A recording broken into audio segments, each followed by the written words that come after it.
ಚಿಂತನ ಮೋಹನ್ ವೆರ್ಣೇಕರ್ ಅವರಿಂದ. ಮಕ್ಕಳಿಗೆ ಮಾತ್ರ ಆಸ್ತಿಯನ್ನು ಕೂಡಿಡಬಾರದು ಎನ್ನುವ ಮಾತನ್ನು ಆಗಾಗ ಕೇಳುತ್ತೇವೆ. ಈ ಮಾತು ಕೆಲವೊಮ್ಮೆ ಹೌದೆನಿಸುತ್ತದೆ. ಕೆಲವರು ತಾವು ತಮ್ಮ ಜೀವನದಲ್ಲಿ ಏನನ್ನೂ ಅನುಭವಿಸದೆ ತಮ್ಮ ಆಸೆ ಆಕಾಂಕ್ಷೆಗಳನ್ನೆಲ್ಲ ಬದಿಗೊತ್ತಿ ಮಕ್ಕಳಿಗಾಗಿಯೇ ಎಂದು ಮನೆ, ಸೈಟು, ಜಮೀನು ಎಂದು ಆಸ್ತಿ ಮಾಡುತ್ತಲೇ ಇರುತ್ತಾರೆ. ಆದರೆ ಅವರ ವೃದ್ಧಾಪ್ಯದಲ್ಲಿ ಆ ಮಕ್ಕಳಿಗೆ ಹೆತ್ತವರಿಗೆ ಸಮಯ ಕೊಡುವ ಬದಲು ತಮ್ಮ ಮಡದಿ ಮಕ್ಕಳೆಂದು ಸ್ವಾರ್ಥದಲ್ಲಿ ಮುಳುಗಿಬಿಡುತ್ತಾರೆ.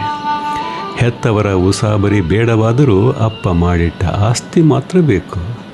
ವಿಪರ್ಯಾಸವೆಂದರೆ ವರ್ಷಗಟ್ಟಲೆ ದೂರವಿದ್ದ ಮಕ್ಕಳು ಹೆತ್ತವರನ್ನು ನೋಡಲು ಸಮಯವಿಲ್ಲದವರು ಆಸ್ತಿ ಹಂಚುವ ಸಂದರ್ಭ ಬಂದಾಗ ಮಾತ್ರ ಎಲ್ಲರೂ ಒಟ್ಟಿಗೆ ಸೇರುತ್ತಾರೆ.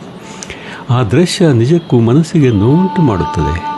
ಇಂದು ಅನೇಕ ಕುಟುಂಬಗಳಲ್ಲಿ ಅಪ್ಪ ಅಮ್ಮ ಜೀವನ ಪೂರ್ತಿ ಕಷ್ಟಪಟ್ಟು ಸಂಪಾದಿಸಿದ ಆಸ್ತಿಗಾಗಿ ಮಕ್ಕಳು ಕಚ್ಚಾಡುವುದನ್ನು ನೋಡಿದಾಗ ಬೇಸರವಾಗುತ್ತದೆ.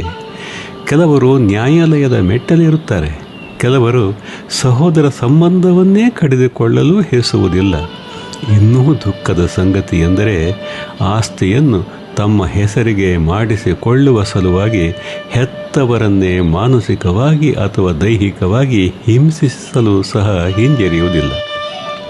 ಹೆತ್ತವರನ್ನು ಈ ಕಾರಣಕ್ಕೆ ಕೊಲ್ಲಲು ಹೇಸುವುದಿಲ್ಲವೆಂದರೆ ಇದು ನಮ್ಮ ಹಿರಿದಾದ ಸಂಸ್ಕೃತಿಯ ಅಧಪತನವೇ ಸರಿ. ಹಣದ ಮುಂದೆ ಮಾನವೀಯತೆ, ಪ್ರೀತಿ, ಕೃತಜ್ಞತೆ, ಗೌರವ, ಆದರ ದಿನೇ ಮಸುಕಾಗುತ್ತಿರುವುದು ಸಮಾಜದ ಬಹುದೊಡ್ಡ ದುರಂತ.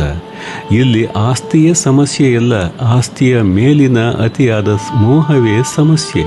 ಆದ್ದರಿಂದ ಮಕ್ಕಳಿಗಾಗಿ ಹಣ, ಆಸ್ತಿ ಕೂಡಿಡುವುದಕ್ಕಿಂತ ಒಳ್ಳೆಯ ಸಂಸ್ಕಾರ, ಒಳ್ಳೆಯ ವಿದ್ಯಾಭ್ಯಾಸ, ಪರಿಶ್ರಮದ ಅಭ್ಯಾಸ, ಪ್ರಾಮಾಣಿಕತೆ, ಕೃತಜ್ಞತೆ ಮತ್ತು ಸ್ವಾವಲಂಬನೆಯ ಮನೋಭಾವವನ್ನು ಬೆಳೆಸುವುದು ಹೆಚ್ಚು ಮುಖ್ಯವೆನಿಸುತ್ತದೆ. ಮಕ್ಕಳಿಗೆ ಬದುಕಿನ ದಾರಿಯನ್ನು ತೋರಿಸಿ, ದುಡಿಯುವ ಗುಣವನ್ನು ಕಲಿಸಿ, ತಮ್ಮ ಜೀವನವನ್ನು ತಾವೇ ಕಟ್ಟಿಕೊಳ್ಳುವ ಆತ್ಮವಿಶ್ವಾಸವನ್ನು ನೀಡಿದಾಗ ಅಂತಹ ಮಕ್ಕಳು ಹೆತ್ತವರ ಆಸ್ತಿಯ ಮೇಲೆ ಕಣ್ಣಿಡುವುದಿಲ್ಲ. ಹೆತ್ತವರ ಮೇಲೆಯೇ ಪ್ರೀತಿ ಮತ್ತು ಗೌರವ ಇಡುತ್ತಾರೆ. ಮಕ್ಕಳಿಗೆ ಬಿಟ್ಟು ಹೋಗಬೇಕಾದ ದೊಡ್ಡ ಆಸ್ತಿ ಮನೆ, ಜಮೀನುಗಳಲ್ಲ, ಉತ್ತಮ ಸಂಸ್ಕಾರ, ಸದ್ಗುಣಗಳು ಮತ್ತು ಮನುಷ್ಯತ್ವ.